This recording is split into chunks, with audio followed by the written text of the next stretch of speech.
有冇經歷到咧感情嘅挫敗啊，工作上嘅唔如意，令到咧而家自己個心都放唔開？好多人咧喺嗰個心靈咧受傷之後咧，選擇點樣啊？逃避啊，但係唔係辦法。真正嘅療癒咧，往往對現實深刻嘅認知。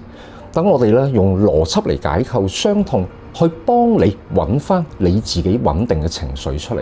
三個重點你要記住。第一樣，事情要同情緒分離啦。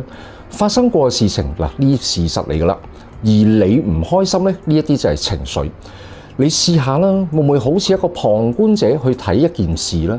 你會發覺咧，其實好多嘅唔開心源自於你對事情過度嘅一個解讀喎。第二樣咧就係承認一個不確定性。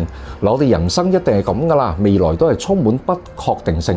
呢一樣並不代表你能力唔好啊，有時只不過係一個概率嘅問題。你要接受成個世界嘅不完美，你先至能夠放開你心入邊嘅執着。第三樣咧，專注於你可以控制嘅嘢，沉溺於無法改變嘅過去咧，只會令你不停情緒內耗。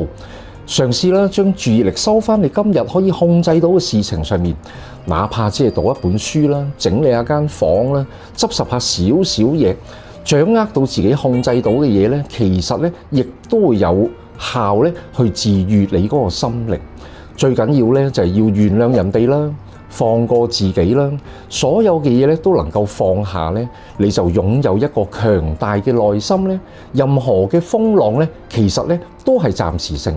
當然啦，如果你需要咧，再深入去了解可能自己嘅命理啊，或者有啲嘢諗唔通啊，隨時都可以 DM 我嘅喎。最後啦，都可以關注我呢一個頻道，幫助咧你學習一啲人生思考進步嘅法則。